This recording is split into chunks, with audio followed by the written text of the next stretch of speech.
تو مشرق وسطی یعنی مڈل ایسٹ کی سیاست میں ایک نیا اور سچ کہوں تو کافی خطرناک موڑ آ چکا ہے۔ امریکہ اور ایران کے درمیان حال ہی میں جو سیز فائر یا جنگ بندی ہوئی ہے نا، اس کے باوجود خطے میں ایک عجیب سا بگاڑ پیدا ہو چکا ہے جس کے اثرات واقعی بہت گہرے ہیں۔ آج کے اس ایکسپلینر میں ہم اس بات کا بالکل ڈیپلی جائزہ لیں گے کہ آخر کس طرح نئے الائنسز یعنی اتحاد بن رہے ہیں اور پرانے مسئلے ابھی بھی ایک بڑے خطرے کی شکل میں ہمارے سامنے کھڑے ہیں۔ اب سب سے پہلا اور بیسک سوال جو ہم سب کے ذہنوں میں آتا ہے وہ یہ ہے کہ کیا مڈل ایسٹ میں واقعی ایک نیا محاذ کھلنے والا ہے؟ دیکھیں، حالیہ دنوں میں پاکستان، ترکی اور مصر کی طرف سے ثالثی یعنی میڈیشن کی کافی اہم کوششیں کی گئی ہیں، لیکن مسئلہ یہ ہے کہ ایک چھوٹی سی غلط فہمی یا کیلکولیشن کی ذرا سی غلطی بھی اس پورے ریجن کو ایک بہت بڑے عدم استحکام اور جنگ کی طرف دھکیل سکتی ہے۔ اوکے، تو چلیے جلدی سے دیکھتے ہیں کہ آج کے اس ایکسپلینر کا روڈ میپ کیا ہوگا۔ پہلے ہم مشرق وسطیٰ کی موجودہ کشیدگی کو سمجھیں گے، اس کے بعد آبنائے ہرمز کی ناکہ بندی، اسرائیل اور لبنان کی جھڑپیں، عرب ممالک کی بدلتی ہوئی دفاعی حکمت عملی اور آخر میں UAE میں مصر کی حیران کن فوجی تعیناتی پر بات کریں گے۔ تو شروعات کرتے ہیں اپنے پہلے سیکشن سے، مڈل ایسٹ کی برقرار کشیدگی اور سیز فائر کے بعد کی اس الجھی ہوئی صورتحال سے نمٹنا۔ دنیا بھر کے بڑے لیڈرز اس وقت سچویشن کو بہت غور سے مانیٹر کر رہے ہیں۔ ایک طرف ٹرمپ امریکی تجویز پر ایران کے رسپانس کا انتظار کر رہے ہیں، تو دوسری طرف رشین پریزیڈنٹ پیوٹن نے امید ظاہر کی ہے کہ یہ تنازع جلد از جلد ختم ہو جائے۔ لیکن ذرا رکیے، جب ہم ان سفارتی کوششوں کو گراؤنڈ ریالٹیز یعنی زمینی حقائق کے ساتھ کمپیئر کرتے ہیں نا، تو کہانی بالکل بدل جاتی ہے۔ امریکہ اور ایران کے درمیان یہ جو نام نہاد سیز فائر اور ثالثی کی باتیں ہیں، یہ سب اپنی جگہ، مگر حقیقت یہ ہے کہ ریجن میں لگاتار جھڑپیں ہو رہی ہیں، اور یہی چیز پوری اسلامی دنیا کو ایک اور بڑے تنازع میں گھسیٹنے کا مسلسل خطرہ پیدا کر رہی ہے۔ خیر، اب آتے ہیں اپنے دوسرے سیکشن کی طرف، آبنائے ہارمز کی ناکہ بندی اور امریکی سینٹرل کمانڈ کی نیول اسٹریٹجی۔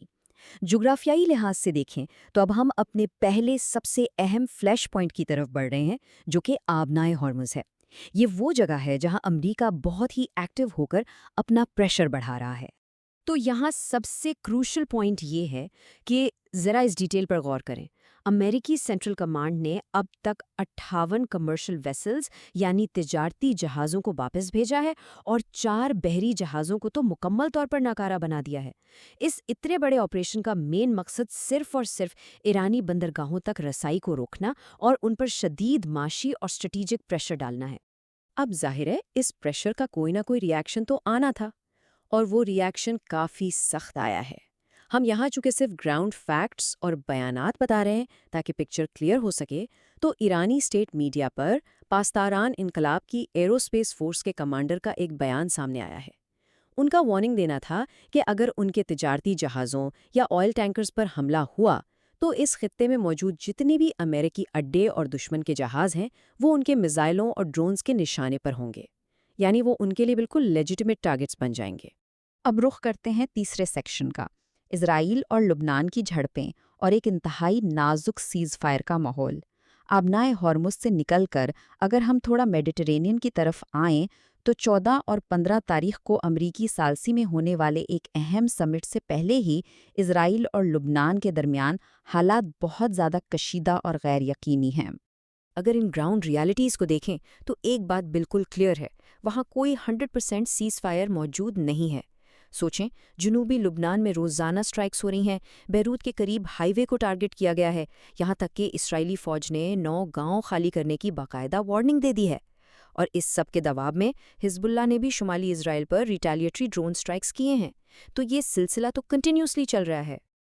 آگے بڑھتے ہیں چوتھے سیکشن کی طرف، عرب ممالک کی دفاعی حکمت عملی میں تبدیلی، یعنی اب وہ مکمل طور پر صرف امریکہ پر ڈیپینڈ نہیں کر رہے۔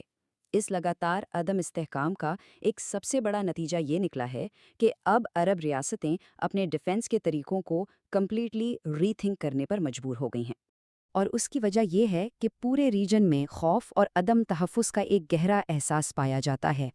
اس کی ایک واضح مثال دیکھیں، کویتی فوج کے ترجمان کرنل سعود عبدالعزیز التوان نے بتایا کہ فجر کے وقت ان کی فضائی حدود میں دشمن کے ڈرونز انٹر ہوئے، جنہیں ان کی فورسز نے فوراً ایکشن لے کر ناکام بنا دیا۔ یہ واقعہ ہی بتاتا ہے کہ خطرہ اصل میں کتنا واضح اور قریب آ چکا ہے۔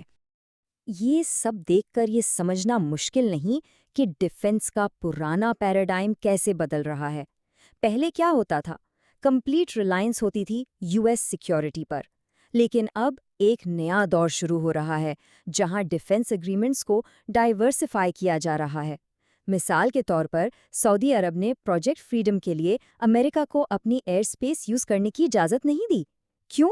کیونکہ اب ان کی ڈپینڈنسی صرف امریکہ پر نہیں، بلکہ وہ پاکستان کے ساتھ ہونے والے ڈیفنس پیکٹس جیسے دوسرے آپشنز پر بھی بھروسہ کر رہے ہیں۔ اب ہم آتے ہیں اپنے 5ویں اور آخری اور سب سے اہم سیکشن کی طرف، یو اے ای میں مصر کی ملٹری ڈپلائمنٹ۔ یہ ایک واقعی حیران کن فوجی انٹری ہے۔ تو چلیے اس ایکسپلینر کے کلائمیکس کی طرف پڑھتے ہیں۔ اگر ہم واقعات کے اس پورے سیکوینس کو دیکھیں تو سب سے پہلے امریکہ اور ایران کے درمیان سیز فائر ہوتا ہے، پھر بھی یو اے ای کو اپنے ہاں لوکلائزڈ حملوں کا سامنا کرنا پڑتا ہے، اور اس سب سے بڑھ کر حیرت کی بات یہ ہے کہ امریکہ کہتا ہے کہ بھائی سیز فائر تو ابھی بھی برقرار ہے۔ اس سچویشن نے یو اے ای کو یہ احساس دلایا کہ یو ایس اور ایران کا براڈ سیز فائر ان کی اپنی لوکل سیکیورٹی کی کوئی گارنٹی نہیں ہے۔ اب اس پوری سچویشن میں جو سب سے دلچسپ اور حیران کن بات نکل کر سامنے آئی ہے نا، وہ یہ ہے کہ ان سب خطرات کو کاؤنٹر کرنے کے لیے مصر نے اچانک اپنے رفیل فائٹر جیٹس اور پائلٹس متحدہ عرب امارات کے کیپٹل ابوظہبی میں تعینات کر دیے ہیں۔ خطے کی سیاست اور الائنسز کے حوالے سے یہ ایک واقعی بڑا سرپرائز اور میسو گیم چینجر ہے۔ CNN کی رپورٹس کے مطابق یہ مصر کی طرف سے پاور کا ایک سالڈ شو آف اسٹرینتھ ہے، اور یو اے ای کے ساتھ فل سولیڈیرٹی کا اظہار بھی۔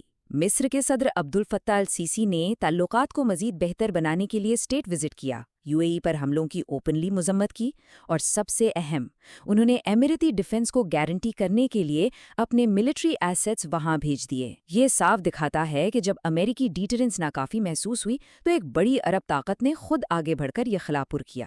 تو ان تمام بکھری ہوئی ڈیٹیلز کو ملانے کے بعد ہم میکرو لیول پر ایک واضح تصویر دیکھتے ہیں، ایک انفینشڈ ایجنڈا، یعنی ایک نامکمل کام۔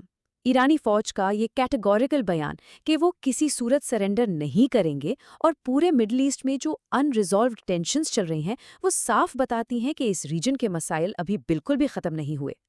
اس ساری ڈسکشن کے بعد آخر میں اس سوال یہ پیدا ہوتا ہے، کیا ریجن کی یہ طاقتیں کسی باہری مداخلت کے بنا اپنا یہ انفینشڈ ایجنڈا خود حل کر سکتی ہیں؟ یہ جو شفٹنگ الائنسز ہیں اور نئی ڈیفنس اسٹریٹجیز بن رہی ہیں، یہ اس بات کی طرف اشارہ کر رہی ہیں کہ شاید ان ممالک کو اب خود ٹیبل پر بیٹھ کر اپنے مسئلے سلجھانے پڑیں گے۔ آپ اس بارے میں کیا سوچتے ہیں؟ یہی وہ سوال ہے جو آنے والے وقت میں مڈل ایسٹ کا فیوچر ڈیسائیڈ کرے گا۔ اس ایکسپلینر کے ساتھ جڑے رہنے کا بہت شکریہ۔